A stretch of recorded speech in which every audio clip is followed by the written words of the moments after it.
بالله من الشيطان الرجيم بسم الله الرحمن الرحيم الحمد لله رب العالمين وصلى الله على سيدنا وحبيبنا حبيب إله العالمين محمد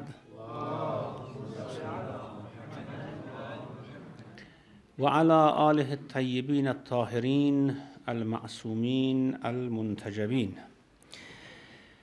Tonight, as you know, is the night of Ashura, and I think it's better just to talk about Imam Hussein alayhi salam and some of his qualities, and then judge why such a noble soul was driven to take such a drastic act that we witnessed in Kerbela, and not for himself only, but for his companions, for his family, and for his household.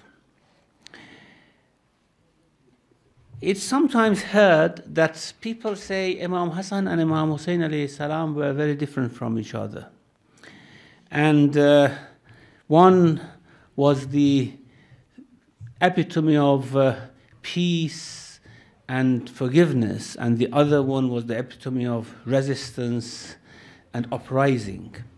And therefore, they were chosen for these two different times. However, I think this is somehow unjust with regards to both these noble souls. They were actually the same. They were just like one soul in two bodies. However, the circumstances drove Imam Hussein to take such a drastic move. And if Imam Hassan alayhi salam was there in that time, he would have taken the same action. Now, just to bring to our mind the type of character of Imam Hussein alayhi salam. Of course, we are familiar with Imam Hussein alayhi salam through Dua Arafah, isn't it? That noble soul, the way he speaks to God, the way he asks forgiveness for himself, for others, the way he asks those very highly noble traits of character with regards to his interaction with others. That noble soul, of course, we know through Dua Arafah. However, I want to mention a couple of hadith and anecdotes from the time when he was in Medina.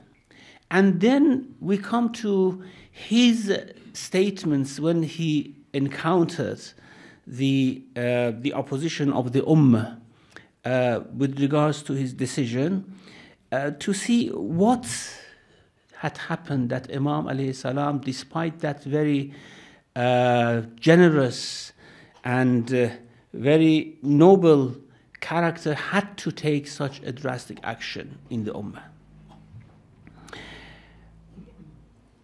It is again heard that they say that the morals, Christian morals, is different from Muslim morals, because in gospel we have that if someone slaps you on the right cheek, you turn your left cheek to slap as well.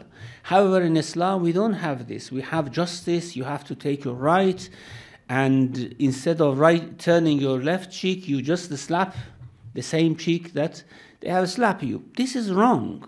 Of course, Islam teaches us exactly the same thing. Forgiveness, forbearance, treating others with generosity of character. This is the same thing in Islam as well. When we see, of course, resistance and the ayat that we have about jihad, about rising against dhulm, this is in a different context, completely different context. And that is the context that we find Imam Hussein in later on. Now, one hadith from Imam Hussein alayhi salam with regards to the type of treatment of people that they should have with each other. He says that أيما اثنين جرى بينهما كلام فطلب أحدهما رضا الآخر كان سابقا إلى الجنة. If there is an argument, there is a dispute between two people, and one of them stops short of continuing this discussion to seek the pleasure of the other side, he will move to paradise before the other. He سابقا إلى الجنة.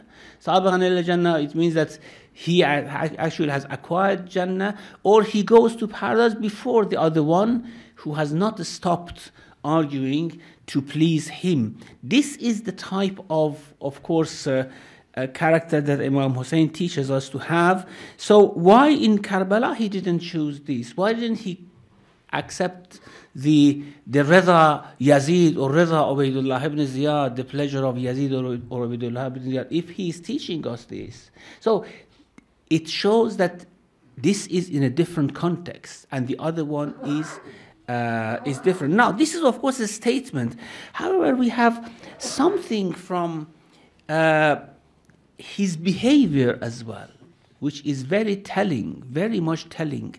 And of course a big lesson for us. Especially it's a big lesson because Imam alayhi salam, in this behavior, in this anecdote which I want to mention, and probably most of you have heard this, he judges himself and the person who argues with him with the verses of the Qur'an, and tries to adjust the character both for himself and for the other side with the verses of the Qur'an. And this is of course the meaning of that the Imams and Qur'an would not part until the Day of Judgment, which we discussed in our first or second session here. Now, the reporters say that someone came from Sham whose name was Assam ibn Mustalaq. And he came to Medina. Of course, in Sham, you could have imagined what propaganda was going against Ahlul Bayt alayhimus salam, the most severe enemy of Muawiyah, of course, was Amirul Mu'minin Ali ibn Abi Talib, then Imam Hassan alayhi salam, with whom he had a peace treaty, and of course anyone related to them. So this man comes from Syria, and he actually had that sort of mentality given to him by the propaganda of Syria, by Syrian propaganda. He comes, but what he sees, what he observes from Imam Hussein alayhi salam is very different. And he says, when I saw his behavior, his noble character, and the way people respected him for his character, I became very upset. That is this the man that we hear about in Syria? Is this the man that we morning and evening are somehow hate in our hearts, on our tongues? Is this the one? So I said, I'm not going to let this man to escape from my tongue. I have to show my hatred here. And of course, because it was Banu Umayyah rule, he could have said anything he wished and no one could do anything. So he said that in one of his sessions, after he was talking to some of his companions probably, so after he finished, I told him, are you the son of Abu Turab? And Abu Turab, of course, was the favorite title for Amirul Mu'minin. Himself favored it very much, and the people of Syria in a pejorative way were using it for Amirul Mu'minin, because Turab means dust. Abu Turab means someone who is somehow mixed with dust or always accompanied by dust, something like that. They, on both sides, they liked this title of Abu Turab. So he said, are you the son of Abu Turab? He said, yes. He said, فَبَالَغْتُ فِي شَتْمِهِ وَشَتْمِ أَبِيهِ. I excessively sweared at him and his father. Now, he doesn't say what he said or how long he swore at Imam Hussein alayhi salam. And Imam alayhi salam just kept quiet, didn't say anything. After I finished, now as I said, this is a behavior of Imam Hussein in a different context. And you can see his behavior in another context. After I finished, فَنَظَرَ إِلَيَّ نَظْرَةَ عَاطِفٍ رَؤُوفٍ. He glanced at me in a very kind and merciful way. very kind. And he, without mentioning anything about me, about Syria, about his father, about himself, he just started to recite these verses from the Quran towards the end of Surah Al-A'raf, verses 198, 5 verses, 5 verses from there. أعوذ بالله من الشيطان الرجيم بسم الله الرحمن الرحيم خذ العفو وأمر بالعرف وأعرض عن الجاهلين. I think if you want to tell anyone what is Islamic morality, this is, I think, verse number 198 or 199. If you want to tell anyone what is Islamic morality, just give them this verse. خذ العفو. Always, always prefer forgiveness. خذ العفو means you have to accompany عفو, accompany forgiveness. You shouldn't separate from forgiveness. وَأَمُرْ بِالْعُرْفِ, and advise people to good. Now, if I do this, if I'm always forgiving, if I'm always enjoining good, what about those who cannot understand this and think that this is weakness in me? And they think that I cannot retaliate, I cannot respond. وَأَعْرِضْ عَنِ الْجَاهِلِينَ. Those people who are ignorant, they don't know, just turn away from them. Don't worry if they think you are weak, if they think you don't have any power to respond. And the following verse is very, very interesting. إِنَّ الَّذِينَ اتَّقَوْا إِذَا مَسَّهُمْ طَائِفٌ مِنَ الشَّيْطَانِ تَذَكَّرُوا فَإِذَا هُمْ مُبْصِرُونَ. Those who have taqwa, I think this is something that would tell us if we fall into confusion, if we slip when there is a shubha, when there is a confusion, when there is a situation, a fitna, a deception, if we slip, it means that we have to look into our past deeds. We have to look how we have behaved before. إِنَّ الَّذِينَ تَوَلَّوْا. This is about the companions of the Prophet, يوم أحد. إِنَّ الَّذِينَ تَوَلَّوْا مِنْكُمْ يَوْمَ الْفُرْقَانِ إِنَّمَا اسْتَزَلَّهُمُ الشَّيْطَانُ بِبَعْضِ مَا كَسَبُوا. Those who turned away from battle. Because turning away from battle is a great sin. Now again, remember the context. This is war, this is battle, this is fighting, this is not at a time of peace or in the street. Turning away from the battlefield is a big sin. Is one of the kaba'ir is turning away from the battlefield.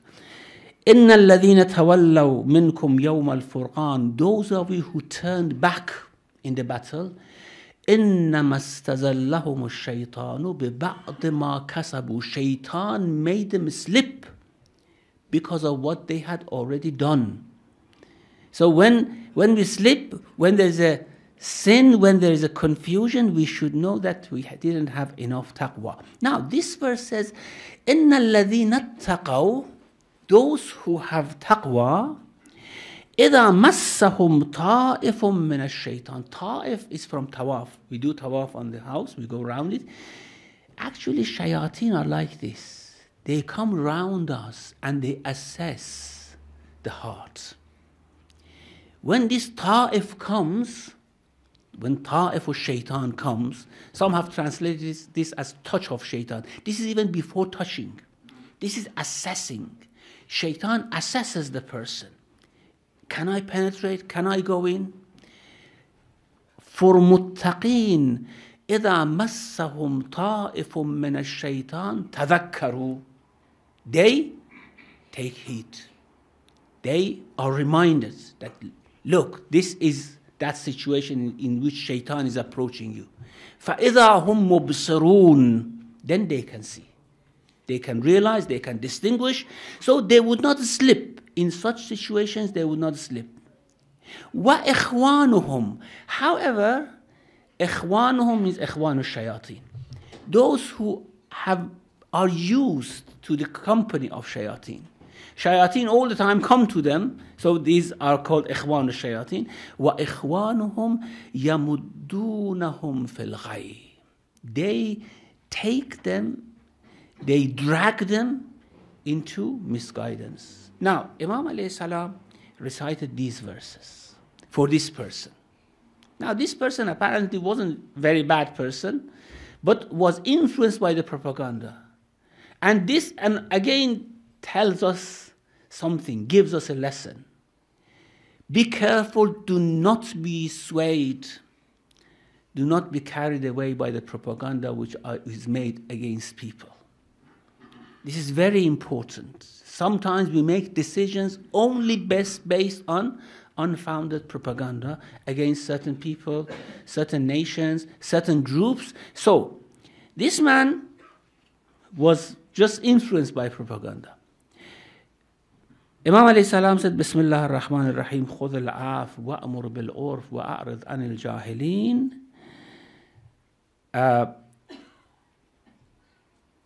وَإِمَّا يَنْسَيَنَّكَ, I didn't read this part, وَإِمَّا يُنْسِيَنَّكَ وَإِمَّا يَنْزَغَنَّكَ مِنَ الشَّيْطَانِ نَزْغٌ فَاسْتَعِذْ بِاللَّهِ. If shaitan steers you, you seek refuge in Allah, because muttaqin can realize when shaitan is just approaching, going around them. This man says that it was just like a cold water pouring on me. Imam was so calm, so tranquil when he was reciting these verses of the Quran. And it is as if it is being recited by Jibreel himself when someone like Imam Hussein alayhi salam recites these verses, of course. And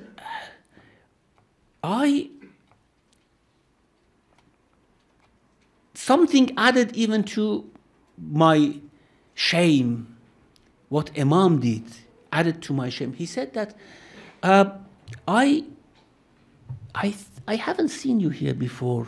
Apparently you are a traveler. Do you have a good accommodation? Do you need anything in this city? Because we are, of course, established in this city, and I can help you if you need any help. And this made me even more passive in front of Imam alayhi salam. I couldn't really think what to say. And Imam alayhi salam detected regret in my face. Detected that I was so sorry about what I did.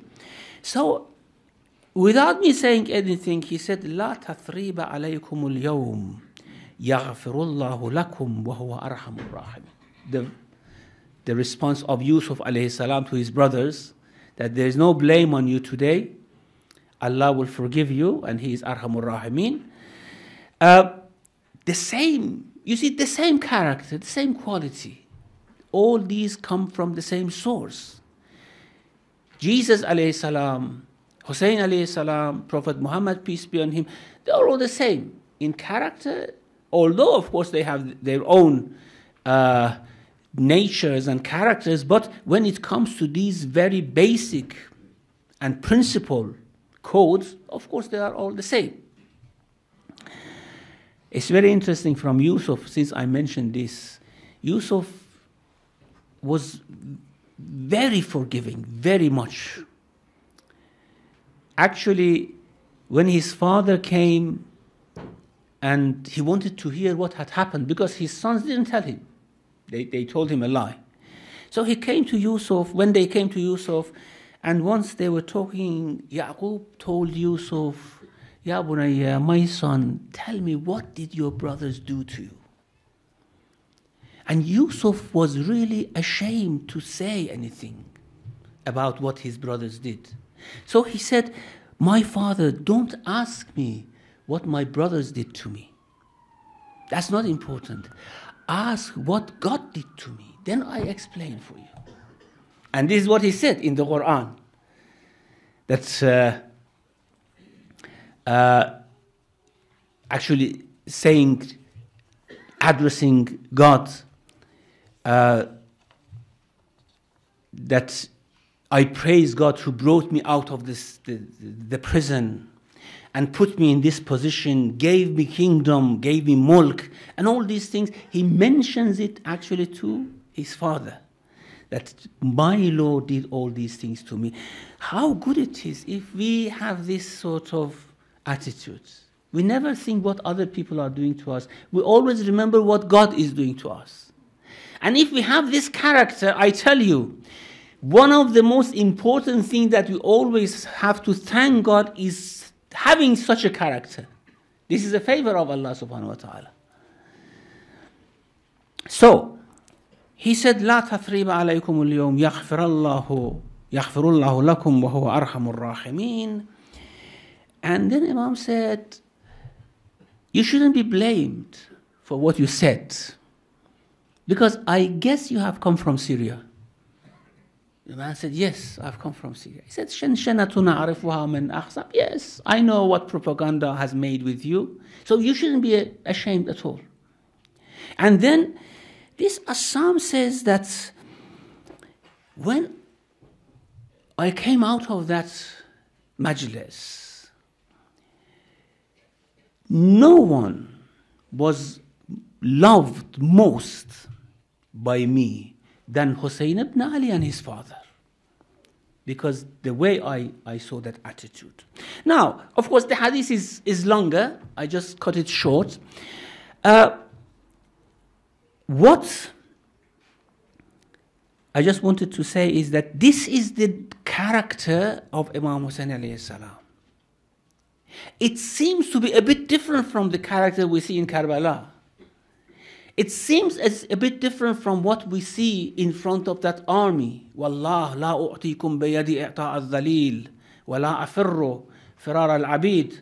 I never give my hand to you in humiliation. I never escape from you like slaves. Isn't this somehow contrary to what we see from this past record of Imam Hussein alayhi salam?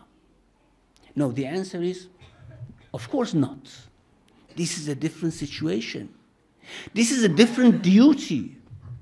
That is when, of course, individually Imam is dealing, interacting with people.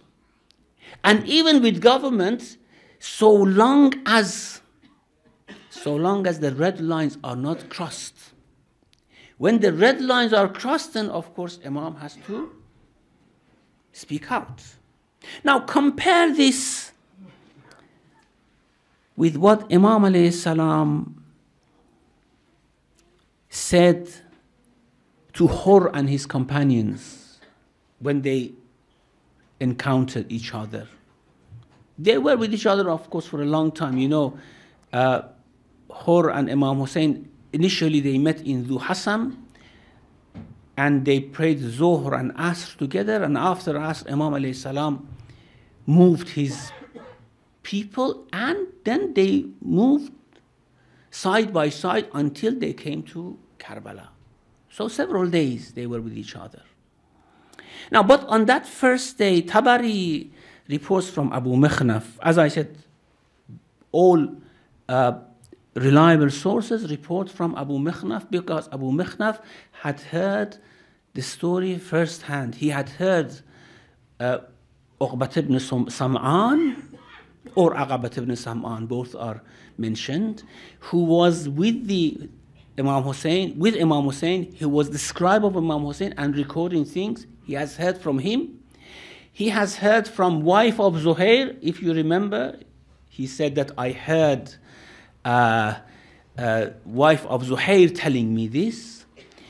He has heard from Hamid ibn Muslim, who was the recorder in the army of Umar ibn Sa'd. So first hand. Now Tabari says Abu Mikhnaf has reported that when Hussein alayhi salam met with Hur, and in one of his addresses, he said, because there were several sermons which Imam gave there, فَحَمِدَ اللَّهُ وَأَثْنَى عَلَيْهِ ثُمَّ قَالَ أَيُّهَا النَّاسِ إِنَّ رَسُولَ اللَّهِ صَلَّى اللَّهُ عَلَيْهِ وَآلِهِ قَالَ من رأى سلطانا جائرا مستحلا لحرم الله ناكثا لعهد الله مخالفا لسنة رسول الله صلى الله عليه وآله يعمل في عباد الله بالإثم والعدوان فلم يؤير عليه بفعل ولا قول كان حقا على الله أن يدخله مدخله. This is the standard statement of Imam Hussein, usually mentioned. Very strong, very strong. He said that, O people, the Prophet, peace be on him, said, whoever sees an oppressing king, mustahillan l'hurumillah, which makes whatever Allah has made unlawful, makes it lawful, allows or performs, behaves unlawfully, nakithan la'ahdillah, breaking the pledge of God, mukhalifan li sunnati Rasulillah, and he goes contrary to the sunnah of the Prophet, and he behaves among the people bil ithmi wal udwan, with sin and animosity, unjustly. And if anyone seeing this, falam yu'ayyir alay, and do not say anything, do not do anything, do not rebuke. Walam yu'ayyir, ayyarahu means rebuked him, reproached him. And do not rebuke with an act or a statement. It is rightful for Allah subhanahu wa ta'ala to take that person who is silent to the same place as he would take that oppressor. Very strong, isn't it? You are seeing all this. Now, what he was seeing now, this, of course, is related to what I was discussing in the past few nights. This has not happened in the rule of Yazid. Yazid is here just for a couple of months now. This is something which had a history. But of course, Imam was silent to keep peace, as long as the red lines were not crossed, as long as they just kept the appearance of the religion. However, when this is also broken, there is no reason for Imam to keep silent anymore. Ala wa inna ha'ula, these people, qad lazimu ta'at al-shaytan, they have taken side with ta'at al-shaytan, obeying shaitan. Wa taraku ta'at al-rahman. Wa adharu al-fasad, they have brought about corruption. Wa attalu al-hudud, they have abandoned the hudud of Allah subhanahu wa ta'ala. وَاسْتَأَثَرُوا بِالْفَيْءِ, they have taken Baytul Mal for themselves. This is what I was talking last night about it. وَاسْتَأَثَرُوا بِالْفَيْءِ وَأَحَلُّوا حَرَامَ اللَّهِ وَحَرَّمُوا حَلَالَهِ, they have made the lawful unlawful, unlawful lawful. وَأَنَا أَحَقُّ مَنْ أَيَّرُ. Now, if I do not say anything, who would say anything? Ana ahaq, because I am grandson of the Prophet. I am now in my word, I am the most noble Muslim. I am someone who actually people see as a role model. If I do not say anything, who should say? Who would say anything? Wa ana ahaq man ayyar. I am the most rightful person to rebuke and to say something and not keep quiet. And then he says, of course, وَقَدْ أَتَتْنِي كُتُبُكُمْ وَقَدِمَتْ عَلَيَّ رُسُلُكُمْ, your letters came to me, your messengers came to me, you invited me here, and now you have turned against me. I haven't come here to fight you. I have just made it clear that I'm not paying allegiance to Yazid. فَأَنَا الْحُسَيْنِ ابْنُ عَلِي وَابْنُ فَاطِمَةَ bint Rasulullah sallallahu alayhi wa alayhi. I am Hussein, you know me. I'm son of Ali, I'm son of Fatima. So I have nothing to seek except, of course, the pleasure of Allah subhanahu wa ta'ala. In another report, again Tabari mentions that Imam alayhi salam addressed people in the Hasam, the same place.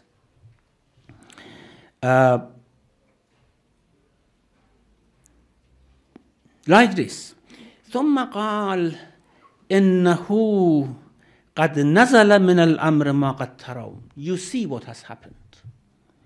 It was not something hidden from Muslims. وإن الدنيا قد تغيرت وتنكرت وأدبر معروفها. You see how the world is changed.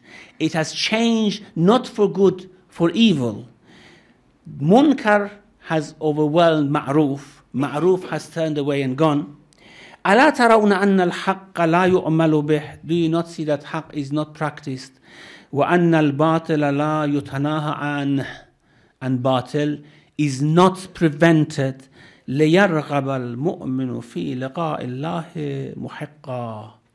If a person seeks death, it's rightful for them to do that because of the situation. And this very, very, of course, famous statement of Imam Hussein alayhi salam here, فَإِنِّي لَا أَرَى الْمَوْتَ إِلَّا السَّعَادَةَ وَلَا الْحَيَاةَ مَعَ الظَّالِمِينَ إِلَّا بَرِمًا. I do not see death but success in this situation and living with the oppressors but disgust. This is what the situation has led to. So if we look into all these, we would see that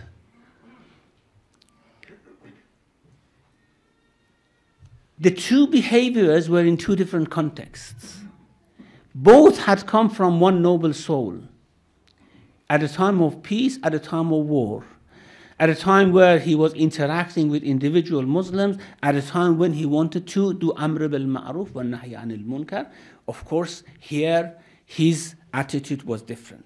Now, I would like to finish my talk about Imam Hussein alayhi salam with a very beautiful hadith from Imam, which I think it was realized for him. It was realized for him. And I think he actually had somehow inspired for this statement from his mother, Fatima Zahra, Salamullah alayha.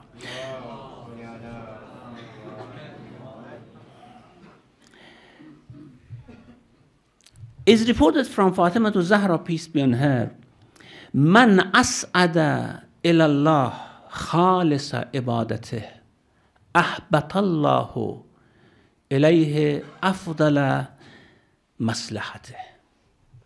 As'ada ahbata. Now, whoever sends up their sincere ibadah for Allah, not thinking about consequences, repercussions or whatever, what is their duty? They do sincerely and they send it up to Allah. And they leave things to Him. Ahbatallahu ilay, from the other side, Allah sends on them the best of their maslah. What is best for them? This is what is reported from Fatima Zahra, peace be on her. Now, this sentence is reported from Imam Hussein alayhi salam in a different way, but I think, of course, he was inspired by his mother about this. Imam Hussein is reported to have said, Man abadallah haqqa ibadatih. Whoever worships God the way God deserves to be worshipped. Truly, true worship. And worship, by worship, of course, he doesn't mean only salat or sawm or sadaqah. No. Even Amr bil Ma'ruf wa Nahy anil Munkar, what he did is included in that. Any duty that a Muslim may have is included in all these. Man abadallah haqqa ibadatih. Whoever worships God the way Allah deserves to be worshipped. Atahullah fawqa raghbatihi wa kifayatih. Allah will give them what is beyond their desire. Beyond their desire. We have this hadith also from Imam Ja'far as-Sadiq alayhi salam. Man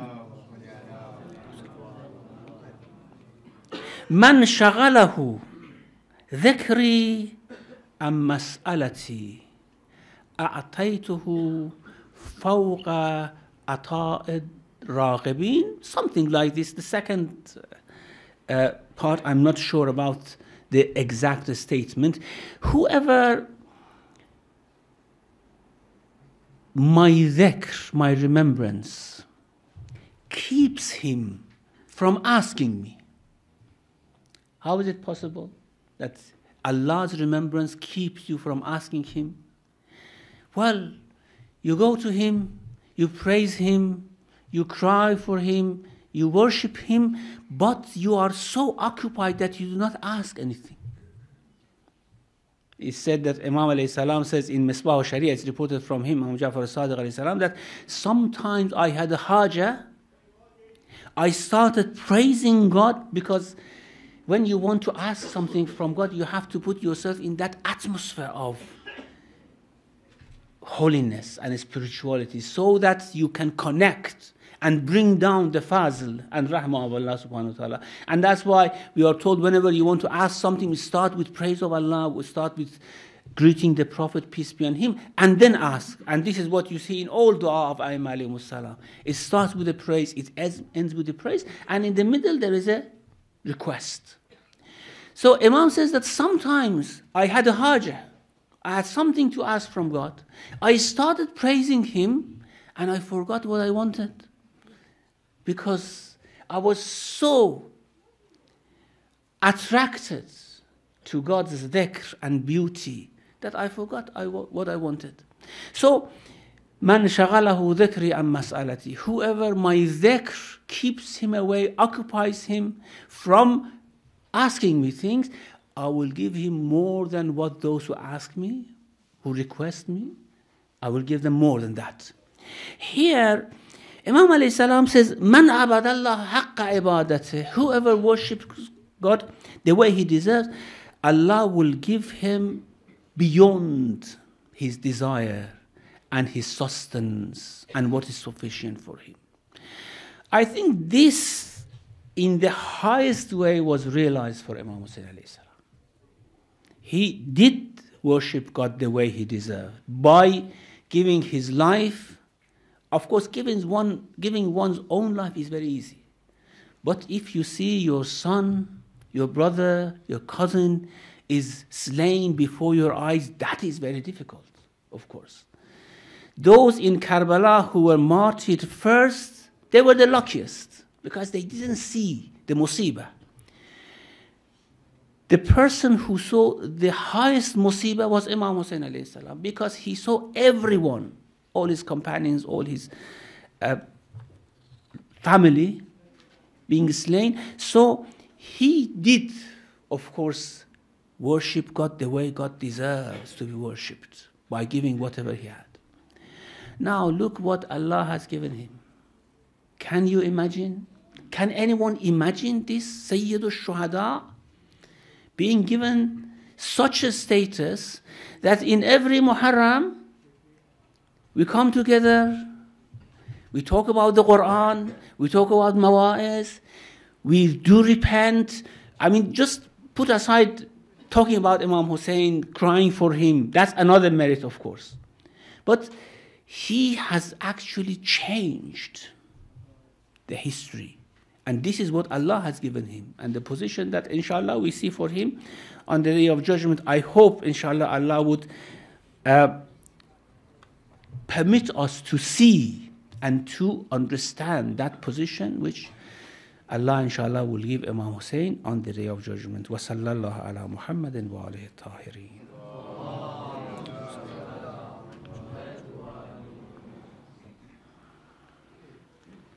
We now have some time for questions.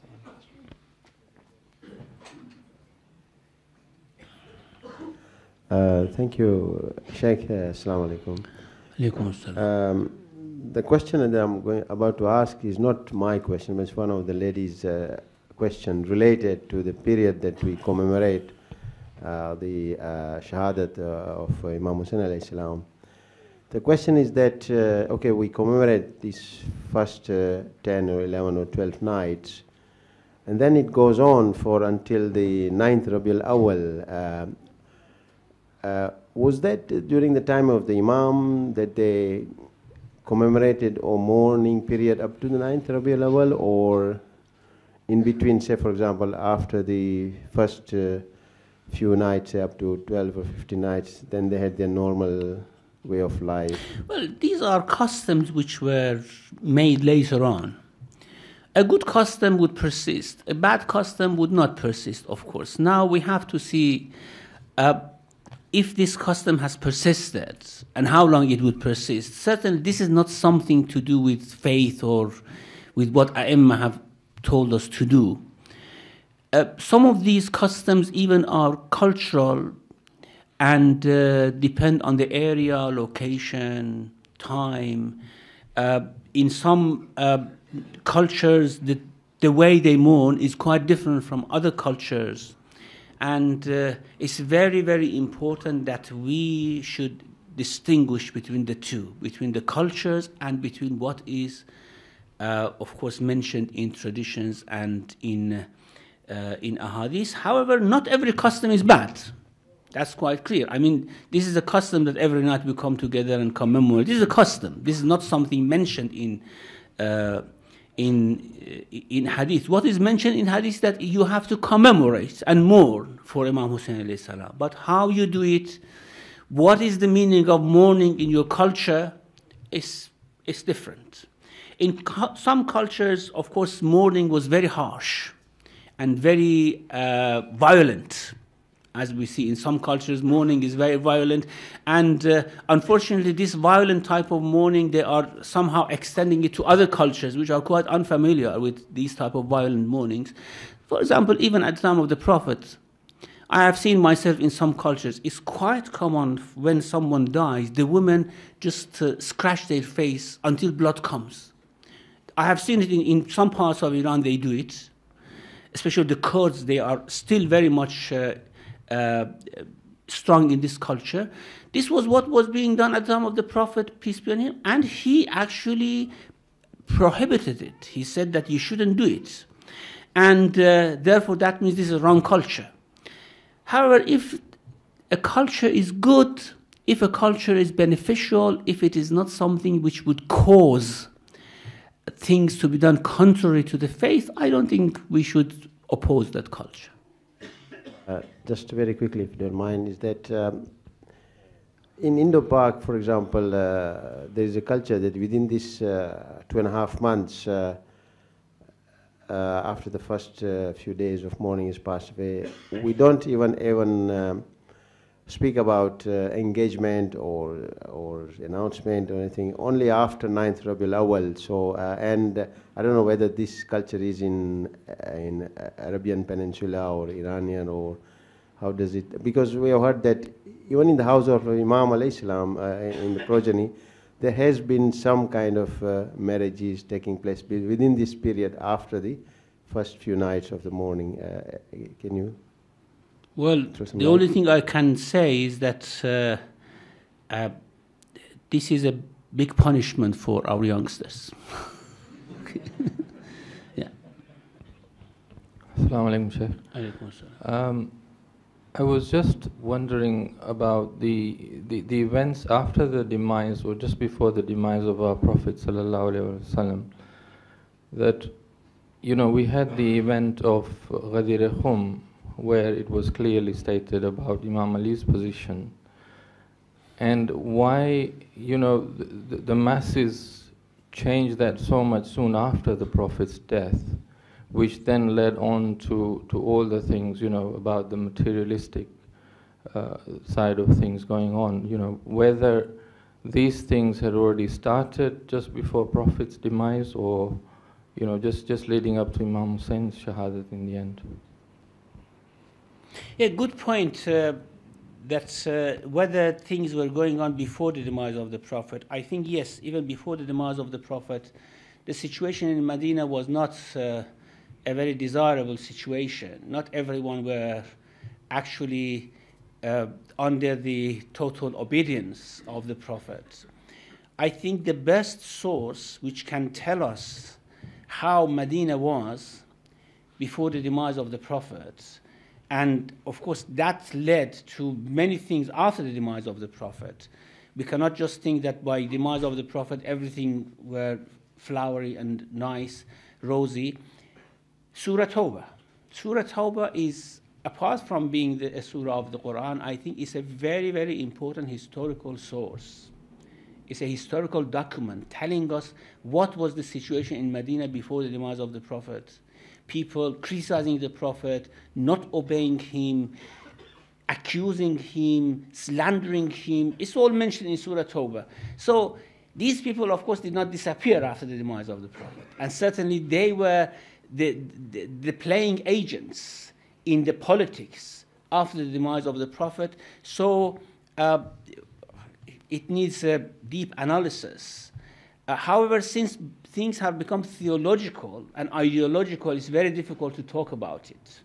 And therefore, we have a 1400-year-old dispute between the Shias and Sunnis about what happened after the Prophet, what happened towards the end of the life of the Prophet. And I don't think we can resolve this. This is something that we have to agree that we disagree.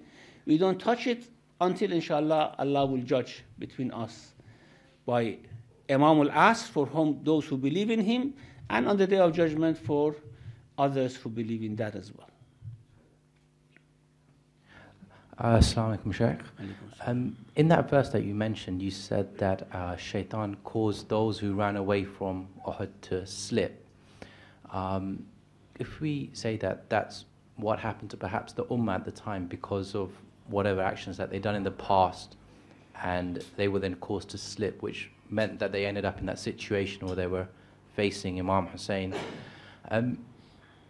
How do we compare that to the life of Hur, who, for instance, was the reason that Imam Hussein perhaps ended up in Kerbela, but then at the last moment changed sides? And also then in our own lives, because we've all committed sins that have caused us perhaps to slip as well.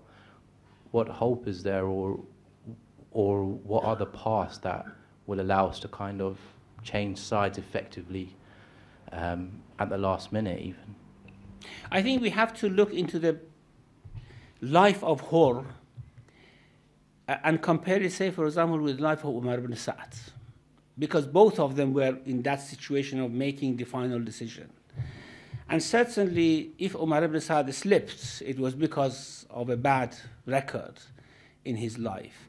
And if Hur was successful in making the right decision, probably because of what he had done before.